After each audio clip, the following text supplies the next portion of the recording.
इंदिरा गांधी भारत की strongest prime minister में से एक हैं। उनके उनके प्राइम मिनिस्टर टेन्योर में इंडिया ने न्यूक्लियर टेस्ट किए, पाकिस्तान को दो टुकड़ों में कर दिया और ग्रीन रिवॉल्यूशन से भारत को फूड सेक्टर में बहुत ज़्यादा एडवांटेज मिला है।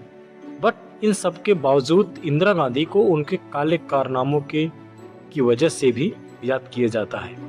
ये माना जाता है कि इंदिरा गांधी भारत की स्ट्रॉन्गेस्ट प्राइम मिनिस्टर होने के साथ साथ उन्होंने बहुत ऐसे फैसले लिए जो ये दिखाता है कि वो किसी बाहरी दबाव में काम कर रही थी और ये माना जाता है कि इंदिरा गांधी को कॉम्प्रोमाइज़ किया गया था।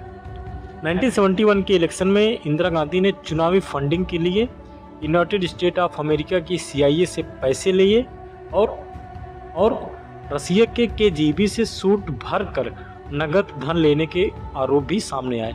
ऐसा माना जाता है कि लगभग 40% जो कांग्रेस के सांसद थे उनको KGB यानी रसिया से पैसे मिले थे और इसके बदले में उनसे ये माना गया था कि भारत में सोवियत रूस के हित में जो नीतियां हैं वो बनाई जाएं। जिसके बाद 1976 में इंदिरा गांधी ने भारत में सोशलिस्ट शब्द जो आज़ादी के टाइम पे नहीं जोड़ा गया था, लेकिन 1976 में USSR के सपोर्ट के लिए भारत में सोशलिस्ट शब्द को ऐड किया गया।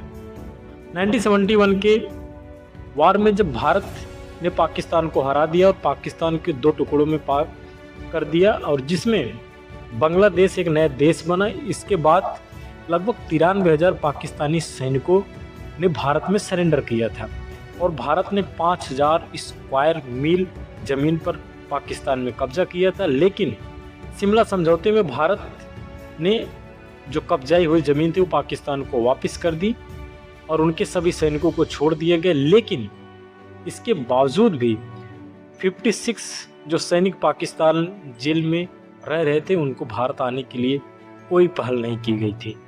क्या इंदिरा गांधी USA के दबाव में काम कर रही थी? 1974 में जब भारत के परमाणु परीक्षण के बाद इंदिरा गांधी जो थी वो पाकिस्तान को परमाणु तकनीकी देना चाहती थी। ये आज तक पूरी तरीके से क्लियर नहीं हो पाया कि वह किसके दबाव में काम कर रही थी। 1974 में तमिलनाडु और श्रीलंका के बीच में कच्चा थीवी द्वीप जो था उसको इंदिरा गांधी ने श्रीलंका को सौंप दिया और भारतीय सरकार ने इतना बड़ा फैसला तमिलनाडु की सरकार से सलाह लिए बिना ही किया गया था और इसे भारत के रणनीतिक दावों को एक तरफा सरेंडर माना जाता है और जिसके बाद से तमिल एरियाज में LTT के राइज को भी देखा गया था।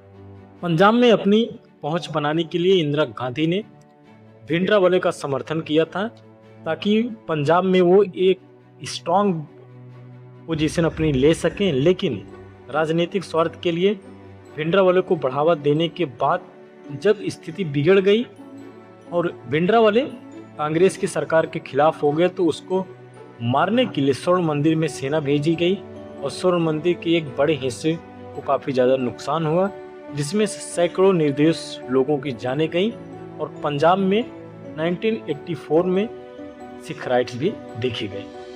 उसके बाद जब इंदिरा गांधी की हत्या हो जाती है 1984 में, उनके बेटे राजीव गांधी जब प्राइम मिनिस्टर बनते हैं तो उन्होंने एक बयान दिया जिसके बाद देश भर में सिख विरोधी दंगे भड़क गए।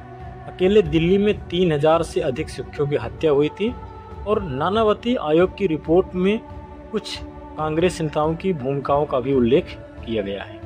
1971 में बैंक से रहस्यमय तरीके से 60 लाख रुपए निकाले गए। आरोपी नगरवाला को रिकॉर्ड 24 दिन में सजा हुई और जेल में ही संदिग्ध अवस्था में उनकी मौत हो गई। जिसके बाद ये सवाल उठाया गया कि क्या यह पैसा कांग्रेस के किसी गुप्त फंड का हिस्सा था जिसकी वजह से नागरवाला की मृत्यु हुई। दोस्तों, वीडियो आपको कैसा लगा कमेंट सेक्शन में ज़रूर बताइएगा। Thank you and have a good day.